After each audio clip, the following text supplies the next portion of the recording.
On va essentiellement parler de la politique d'immigration, des prises de position que vous avez prises sur la régularisation, sur la naturalisation.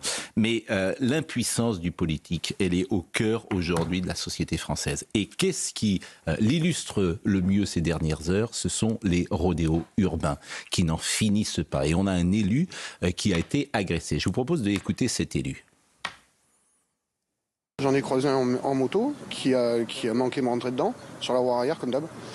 Et j'ai cette habitude d'aller... Quand c'est nos jeunes d'ici, de la commune, en fait, ils me respectent. Donc j'arrive à aller les voir et puis leur dire bon, calmez-vous, merde, ça va vriller, quoi. Et... Sauf que là, c'était pas du tout les mêmes. Et puis et ils voulaient en découdre, voilà. Ils voulaient pas me voir là-bas sur place, sur leur point de deal et compagnie, quoi. Donc c'est mal passé. En fait, c'est ce coup qui est arrivé de derrière, c'est ce que je comprends pas. C'est ce coup qui est arrivé de derrière. C'est avec quoi et qui l'a fait, déjà pour m'attaquer par derrière, faut pas être un homme, et qui l'a fait et avec quoi. Parce que c'est ce qui m'amène l'arcade, c'est ce qui me met le genou à terre, hein, de toute façon. J'ai l'arcade est cassée, ça se voit pas trop l'arcade, mais elle est cassée, je pense, sur l'angle. Hein. Après, j'ai la cloison nasale est cassée, là, ici, un peu ici aussi. Et le pire, c'est la pommette. La pommette est broyée. Anthony Roland, élu municipal. Alors, on a le sentiment d'impuissance du politique. Pourquoi ? Les policiers ne peuvent pas intervenir. Ils ne veulent pas être à touche-touche pour ne pas mettre en danger la sécurité de celui qui fait le rodéo urbain. Et à ce moment-là, à partir de ce moment-là, et ils ne souhaitent pas, évidemment, on ne va pas tirer sur quelqu'un qui roule ou qui effectue un rodéo urbain. On ne fait pas de teaser non plus. Donc, en fait, il n'y a rien à faire. Si, il y a des choses à faire. En l'espace de quelques mois, on a augmenté de 65% la saisie des véhicules, la confiscation des véhicules. Et ça leur porte un coup. Hier, il y a eu une affaire qui s'est jugée au tribunal de Brest. Un type, par un rodéo, avait malheureusement tué une jeune femme de 24 ans. Il en a pris pour 10 ans de prison. Bien sûr que les rodéos urbains, ça pourrit la vie de nos concitoyens, des élus qui sont en première ligne, mais aussi de tous les Français. Il y a une société qui est hyper violente. Les causes, je les ai données lorsque je m'étais rendu à Nantes. Les causes, c'est la déconstruction méticuleuse, patiente, malheureusement, de toute notion d'autorité, de hiérarchie, de tous les cadres qui font qu'une société peut tenir debout. C'est ce qui s'est passé. On ne peut pas, moi, en quelques mois, me demander d'effacer des années, voire des décennies de laxisme. On en est là. Mais on peut faire des choses. C'est ce que je fais avec nos gendarmes, nos policiers, matin, midi et soir. Ça apparaît peut-être comme des petites avancées, mais je pense que c'est important. Quand on confisque et quand on augmente de 65%, je suis désolé, les véhicules qui servent à faire des rodéos, ben voilà, on sanctionne. Il y a des sanctions qui tombent. C'est pas suffisant. Bien sûr. C'est léger. C'est léger, mais c'est léger mieux que rien. De prendre la moto, oui. C'est mieux que rien. Regardez à Drancy. Ça n'arrête pas. Regardez à Drancy, bien sûr qu'on voit cette hyperviolence de ces jeunes qui voulaient récupérer sans doute une moto qui avait été en réalité poursuivie par des policiers en moto. Voilà. Donc non, il y a une ligne qu'il faut tenir. Il y a des causes qui sont des causes profondes, que les politiques, dont les politiques ne parlent jamais. J'en parle. Il faudra reconstruire une société. Mais ça, c'est pas pour demain ou après-demain. C'est dans le long terme. C'est la famille. C'est l'école. C'est toutes ces notions de hiérarchie, d'autorité, encore une fois, qu'on a sapé consciencieusement. Et on y a consenti. Tant d'hommes politiques qui ont consenti. Et n'ont rien dit. Pour les dossiers de la nationalité, de la naturalisation, alors d'abord, vous ne pouvez agir que sur la naturalisation par décret. Nous sommes d'accord. Il y a plusieurs façons d'avoir la nationalité française. Par exemple, on peut l'avoir par le mariage, on peut l'avoir par les ascendants, par la fratrie. Ça, vous n'y touchez pas, c'est la loi. C'est la justice. Non, il y a deux choses. Il y a effectivement le décret, c'est le ministre de l'Intérieur, c'est à peu près les 2/3, et c'est le ministère de la Justice, ensuite c'est à peu près 1/3. Mais vous ne changez pas les lois, par définition. Non, il vous a pas échappé que... Oui, mais c'est important de signaler qu'on peut... Exactement, mais c'est important de signaler qu'il y a beaucoup de manières d'avoir la nationalité française. Exactement. Et trop peut-être. Et sans doute trop, à mon avis trop. Il y a à peu près 100 000 naturalisations. Pour moi, c'est trop. Entrer dans la communauté nationale, c'est une chance. Voilà, c'est pas un droit. Et ce que j'ai, moi, voulu faire par la circulaire, parce que ça, c'est en mon pouvoir, c'est durcir considérablement un certain nombre de critères. C'est assumer une politique de rupture en plaçant l'assimilation dont on ne parle plus Sauf que l'assimilation est au cœur du Code civil. Le Code civil, l'article 21-4, dispose que nul ne peut être naturalisé s'il ne justifie son assimilation à la communauté nationale. Voilà. Donc l'assimilation, c'est pas un vivre ensemble. Je suis désolé. C'est pas une intégration molle, une sorte de juxtaposition des nouveaux venus à côté des nationaux d'origine sur le territoire français. Et donc on a durci sur 3 critères. On les évoquera peut-être tout à l'heure en matière de respect de la loi, en matière d'histoire, de culture, de langue et en matière de travail. Alors j'entends bien, mais pourquoi vous n'avez pas fixé des quotas ? Ah mais parce que les quotas, c'est anticonstitutionnel, vous le savez. Donc c'est ce qu'on disait tout à l'heure, l'impuissance du politique. C'est-à-dire que si vous dites, je ne veux pas plus de 5000 naturalisations en France chaque année, je me ferai annuler. Je me ferai annuler la circulaire par le Conseil. Mais au Danemark, ils le font. Ah non, mais au Danemark, 2 choses. Ils n'ont pas la même constitution, ils n'ont pas le même droit, et ils n'ont pas non plus le même droit européen, puisqu'ils ont négocié ce qu'on appelle des clauses de sortie, des clauses d'exemption du droit européen par rapport au droit national. Mais si vous pouviez, vous l'auriez fait. Parce que quand j'ai vu vos mesures, je me suis dit, au fond, elles ne sont pas assez dures. Pardonnez-moi de le dire comme ça. Mais vous répondez, moi je ne savais pas, par exemple, précisément. C'est-à-dire que les quotas, ce n'est pas possible en France. Donc on est exactement dans ce que j'ai dit tout à l'heure. On est piégé par des traités, par des jurisprudences, et vous ne pouvez pas agir sur le réel. Pascal Praud, la question que vous me posez, c'est la question de ma participation au gouvernement. Si je suis ministre de l'Intérieur aujourd'hui, d'un chef de gouvernement qui s'appelle M. Bayrou, d'un président de la République qui s'appelle M. Emmanuel Macron. C'est pour faire barrage à la gauche. Si on avait dit non il y a 6 mois, qu'est-ce qui se serait passé? C'est la gauche mélenchonisée. Vous auriez à ma place, sans doute, peut-être d'ailleurs, quelqu'un comme Raphaël Arnaud, un ancien fichier S. Vous auriez comme ministre des Affaires étrangères, peut-être, Mme Rima Hassan, etc., etc. Donc, moi, je vais être utile à mon pays. Il y a des limites, il y a des contraintes. Les Français, ils sont du bon sens. Ils le savent. Et d'ailleurs, les Français de droite, ça fait depuis 6 mois qu'à chaque élection législative ou municipale partielle, ils justifient notre choix puisqu'on est le parti qui avons le plus progressé. Donc ils disent, nous on veut une droite qui, bien entendu, parfois est bloquée, a des contraintes et des limites, mais qui se retrouche les manches et qui met les mains dans le cambouis. Ça, c'est fondamental. Mais à terme, je vous le dis, je ne cesse de le répéter depuis des années, l'impuissance, c'est souvent un état de droit qu'on nous présente comme un cadre juridique qui est devenu parfois un cadre idéologique. Alors, je suis pour l'état de droit, je suis pour la séparation des pouvoirs, des normes, une hiérarchie des normes, un contrôle juridictionnel, mais quand la loi ne protège pas les Français, il faut changer la loi. Et je pense que sur l'immigration, pour reprendre le contrôle, il nous faudra une révision de la Constitution qui nous permette de faire un référendum.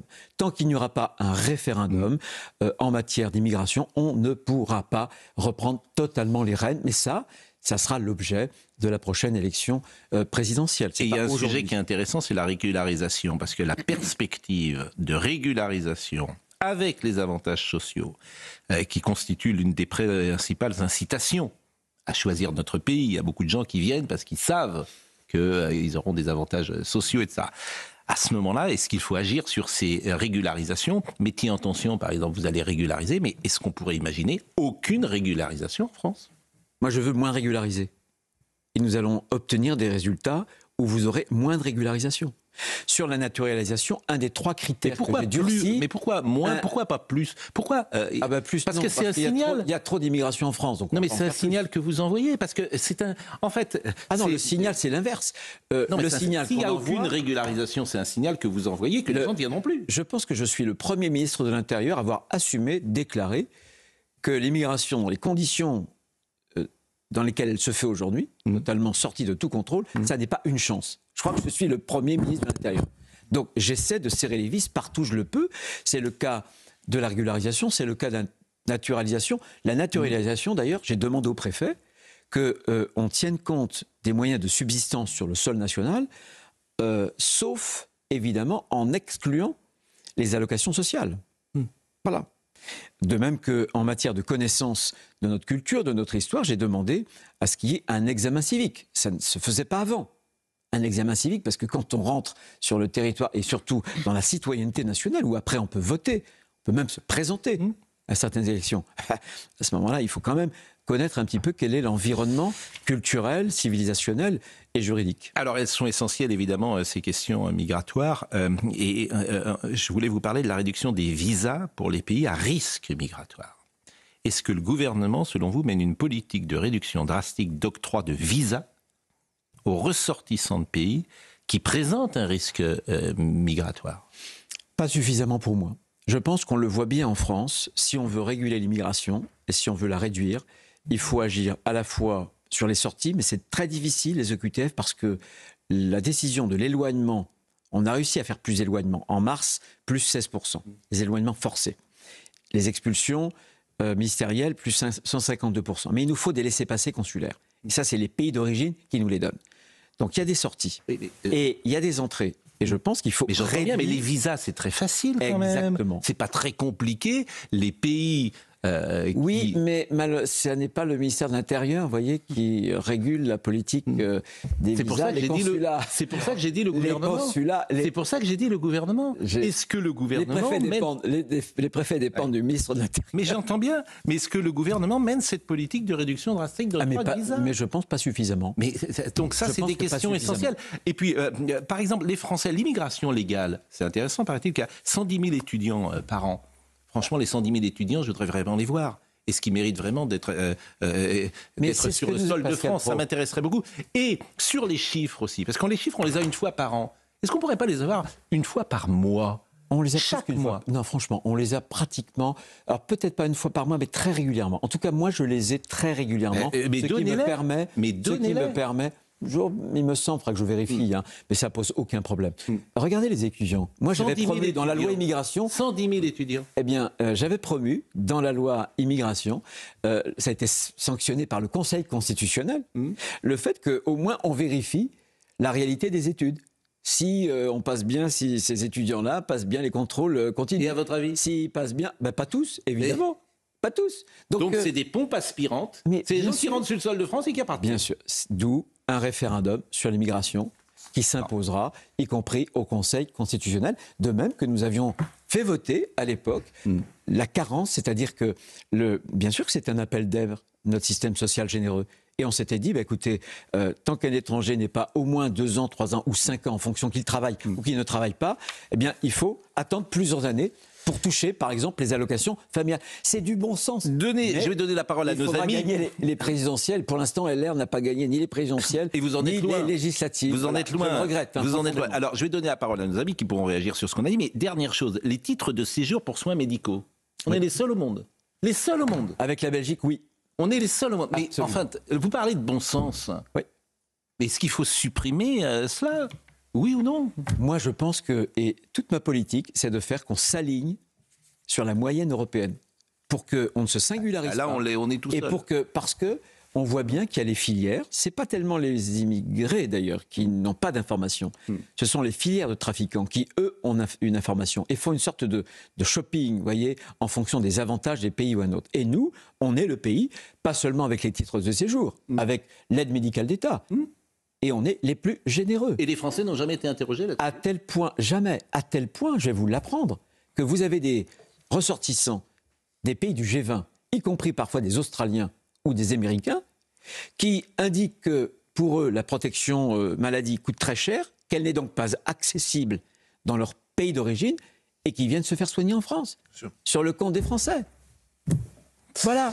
Bon, Charlotte, je ne sais pas si vous avez envie de réagir sur... Alors, c'est évidemment très rapide, très sommaire. On n'a pas le temps d'aller au fond de tous les sujets. Et puis, on se limite à l'immigration, naturalisation, régularisation, bien sûr. C'est la dernière circulaire. Il y a une légitimité à rester là-dessus. Non, mais dans votre circulaire, vous poussez les curseurs, en effet, dans la circulaire, en disant il faut appliquer déjà ce qui existe, on découvre que ça n'était pas le cas pour beaucoup de choses.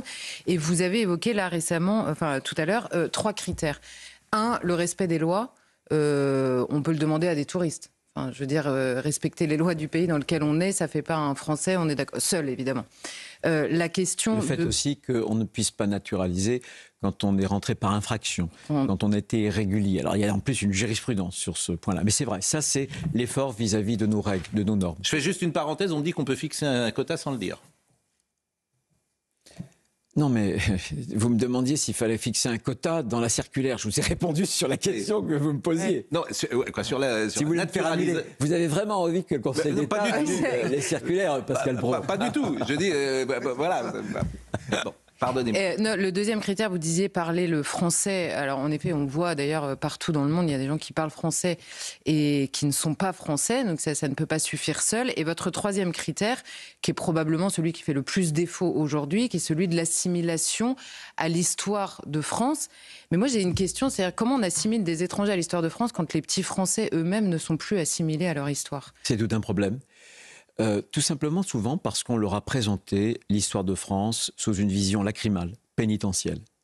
Et il ne faut pas s'étonner qu'aujourd'hui, il y a un certain nombre de jeunes qui sont issus d'immigration, qui sont parfois sur la voie, le chemin de la sécession. Mais qu'a-t-on fait, nous, pour leur donner la France à aimer?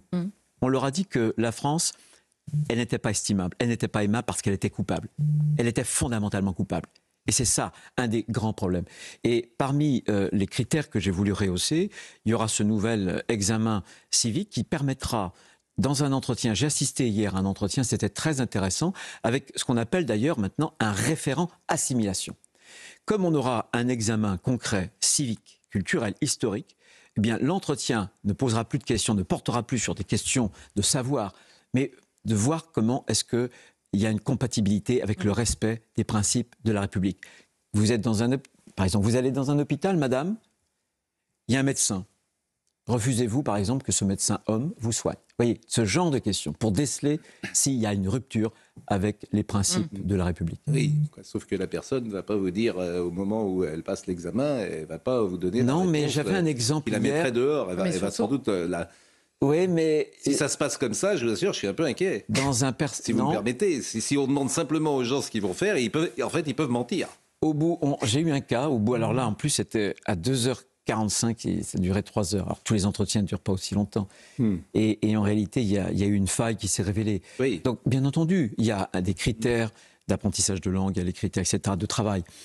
On essaie de voir au plus juste le critère d'assimilation. Mais pour reprendre, mais pour reprendre ce que disait Pascal tout à l'heure, c'est-à-dire que là, vous prenez des exemples, en effet, est-ce que vous acceptez d'être soigné, etc.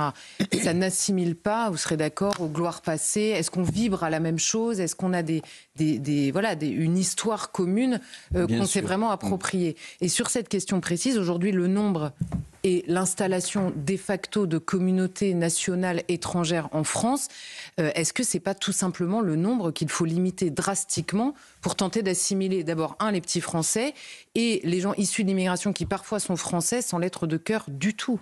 Non mais alors, vous avez totalement raison. La question de l'assimilation, la question migratoire, c'est une question de proportion, c'est une question de nombre. Voilà. Et c'est la raison pour laquelle, et ça nous remet dans les questions que Pascal Praud me disait tout à l'heure sur la régulation des entrées, des visas, des sorties, vous avez totalement raison. Simplement, moi, j'insiste sur le fait que même pour des Français nés en France, de parents français, de souche, comme l'on dit, vous avez en réalité, aujourd'hui, on n'a pas notre école. Nos familles n'ont pas appris aux enfants à aimer la France. Et ça, c'est quelque chose qui est pour moi absolument fondamental. Bien sûr que j'aimerais. Vous connaissez la phrase de Marc Bloch. Être français, finalement, c'est vibrer au Sacre de Reims et au récit de la fête de la Fédération. Mais il faut déjà que nous, en France, on se propose et on se pose comme modèle. Est-ce que nous croyons suffisamment en nous-mêmes pour être capables de se poser en modèle, en exemple? Est-ce que nos élites y croient? C'est tout exactement. Alors, est-ce que nos élites y croient? C'est la grande question. Oui. Parce que si on a refusé pour l'instant de se poser en modèle, on a décrit la France au contraire comme un anti-modèle. Donc cette capacité à assimiler, elle est tombée en panne. Comme la capacité d'ailleurs à intégrer. Les deux sont en panne. Moi je préfère l'assimilation, je le dis, parce qu'elle a plus de contraintes vis-à-vis de l'étranger qui vient chez nous. Et c'est une promesse de générosité, d'entrer pleinement dans la communauté nationale, à partir du moment où on rejoint ses valeurs, quelle que soit par ailleurs la croyance, la religion. Il nous reste 3 minutes, je vous presse un peu, j'ai 2 petites questions très rapides à vous poser, parce qu'il y a un temps de parole qui est limité. Il y a les élites, bien sûr, mais il y a également les spatialistes. Vous êtes pour les quotas sur le temps de parole, donc. Exactement. Mais moi, je suis surtout... je parle souvent de l'espace médiatique ici. Parce que l'espace médiatique, il y a du boulot. Hein, croyez-moi. La liberté de penser. Ah, mais je trouve ça très bien, la liberté d'expression et l'espace médiatique. Mais l'espace médiatique, manifestement, il explique aussi que la France s'est mal conduite depuis la nuit des temps. Donc c'est compliqué aussi quand on véhicule en permanence ces idées-là. Qui vous dirais l'inverse. Deux questions pour terminer. Lorsque vous voyez une journaliste du service public poser, en l'occurrence à Sarac d'Info, une question, est-ce que le ministre de l'Intérieur est islamophobe, est-ce qu'il est raciste? Est-ce que ça vous choque? Bien sûr. Bien sûr. Ça, c'est le service public du militantisme. Et du pire du militantisme, qui relaie d'ailleurs les accusations, les manips, la récupération, l'instrumentalisation de l'extrême gauche, des insoumis. Bien sûr que ça m'a choqué. Bien sûr. Mais profondément choquant. Mais est-ce que vous diriez, par exemple, le service public. Est-ce que vous diriez, par exemple, que France Inter est une antenne militante? Elle est, en tout cas, cette journaliste, quand elle pose cette question, en l'assumant d'ailleurs, en posant un point d'interrogation, c'est du militantisme. Évidemment que c'est du militantisme. Mais est-ce que France Inter, est-ce que France Télévisions, Delphine Ernotte sera sans doute reconduite dans quelques jours, est-ce que vous considérez que ces antennes sont wokistes, militantes politiquement? Tout dépend de ceux qui parlent. Vous savez parfaitement qu'en fonction des journalistes, il y a des journalistes, il y a des éditorialistes qui conservent une sorte de ligne, une sorte d'indépendance. Mais malheureusement pas tous. Il y a des gens qui sont interdits sur le service public. Par exemple, Louis-Lam Golnadel, je le cite souvent, c'est l'homme qui a vendu le plus de livres sur un sujet, il n'a pas le droit d'aller sur le service public. Il n'a pas le droit d'aller sur le service public. Donc là aussi, l'impuissance du politique. On a l'impression que, en fait, vous ne vous battez pas vraiment sur des choses aussi importantes que sont l'espace médiatique. Et que France Inter, France Télévisions diffusent matin, midi et soir une pensée qui va contre parfois le politique. Quand on est à droite, on sait qu'on est en terre de mission. Ceci dit, lorsque je suis reçu le matin en matinale par Léa Salamé et par Nicolas Demorand, j'ai jamais eu à m'en plaindre. Les questions sont exigeantes, mais ce sont des vraies questions de journalistes. C'est pour ça que je ne veux pas généraliser. Simplement, la pluralité des médias aujourd'hui, il y a quelque chose qui a changé quand même, parce qu'il y a les réseaux sociaux, parce qu'il y a une ouverture, il y a beaucoup plus de chaînes. Vous êtes là, et d'autres aussi. Et heureusement, cette pluralité externe permet parfois de compenser ce qu'on appelle la pluralité interne, c'est-à-dire la diversité des opinions. Mais là, j'étais scandalisé, franchement. Quand j'ai entendu cette journaliste, j'ai eu, après, je n'étais pas branché sur France Inter, vous voyez, à ce moment-là, eh bien, non, franchement, non, c'est pas correct. Et dernière chose, demain, Laurent Wauquiez sera avec Sonia Mabrouk. Vous l'avez eu au téléphone ces dernières heures? De Sonia Mabrouk ou Non, Laurent Wauquiez. Laurent Wauquiez. La dernière fois que vous avez parlé à Laurent Wauquiez, c'était quand? Laurent Wauquiez, c'était quand la dernière fois que vous l'avez eu au téléphone? Non, je l'ai croisé il y a une huitaine de jours, lorsque c'était au Point. Puisqu'on a fait une photo ensemble. D'accord. Il devrait paraître à la une du Point dans quelques jours. Je ne veux pas griller. Demain, il sera avec Sonia. Est-ce que vous avez une question à poser à Laurent Wauquiez? Non, parce que je fais confiance à Sonia Mabrouk pour poser les bonnes questions. Je ne me substitue pas aux journalistes, parce que si je le faisais... Franchement, que diriez-vous du pluralisme sur CNews et sur Europe? Vous pourriez lui poser une question. Est-ce que vous avez envie d'aller jusqu'au bout? Je ne sais pas. Est-ce que jusqu'au bout, c'est dans 15 jours. Entre Laurent Wauquiez et vous, en fait, c'est assez rare d'ailleurs, parce qu'il n'y a aucune différence sur la ligne éditoriale. Aucune. Alors qu'il y a parfois eu à droite, au RPR jadis, au LR, des différences de sensibilité. Là, ce n'est qu'une différence d'incarnation au fond. Vous pensez exactement la même chose. Laurent Wauquiez, manifestement, il est plus changeant que vous là-dessus. Il a la cohérence, peut-être. Vous êtes, il est venu, il s'est droitisé. Bon, vous l'étiez déjà. Je peux dire ça comme ça. C'est terrible. Hein. C'est terrible. Petit. Non, mais vous étiez. Non, mais c'est vrai que vous étiez. Je suis d'accord. Lui, il était peut-être plus centriste au départ. Les lignes sont très proches. Heureusement, on fait partie de la même politique. Mais l'incarnation, c'est ce qui, étymologiquement, ça veut dire donner de la chair aux idées. Ça, c'est important parce qu'on est des êtres incarnés. Et porter une conviction, avoir une conviction, c'est très bien. Mais la porter, la faire partager, la faire aimer, ça, c'est la question de l'incarnation. Et de ce point de vue-là, on a des parcours, on a un certain nombre de différences de tempérament. Et les militants, dans 15 jours, les adhérents, ils vont devoir choisir effectivement, pas tellement en termes de ligne, en termes de projet, peut-être pour notre parti. Moi, je veux redonner le parti aux adhérents avec beaucoup plus de démocratie interne. Mais surtout, c'est l'incarnation. Lequel estime-t-il le mieux à même? Et si vous êtes président des LR, vous vous présenterez à l'élection présidentielle? Ça, cette obsession présidentielle, je le dis souvent parce que je dis colline après colline. Ça, c'est une expression vendéenne. Bien. L'obsession présidentielle a fait beaucoup de mal à notre parti parce qu'à droite, on considère que dès qu'on a un chef, on s'arrête de penser. Je pense qu'on n'est pas en mesure de gagner l'élection présidentielle si on ne travaille pas, si on n'a pas de nouvelles idées. Ça fait des années que la droite n'a pas proposé une nouvelle idée pour les Français. Et donc, il faut qu'on propose aux Françaises, aux Français, un nouveau projet de société. Est-ce que vous présenterez ? On travaille. Ben ça, vous me réinviterez, mais pour l'instant, ça n'est pas mon obsession. Ou Sonia Mabrouk. Oui, alors je ne veux pas vous dire la préférence que j'ai entre deux. Bon, la logique, c'est que vous vous présentiez. Il y a toujours un candidat LR. La dernière fois, c'était Mme Pécresse. C'est la logique. Mais je vois que... Il y a le gong. J'entends, vous entendez ? Alors, ce que vous appelez le gong, c'est le carillon. Sauvé par le carillon. C'est le carillon. Bon, en tout cas, je vous remercie, monsieur le ministre de l'Intérieur. Merci d'avoir été avec nous. Je salue Sonia Mabrouk, qui vous a écouté avec beaucoup d'intérêt, qui demain recevra, je le répète, Laurent Wauquiez.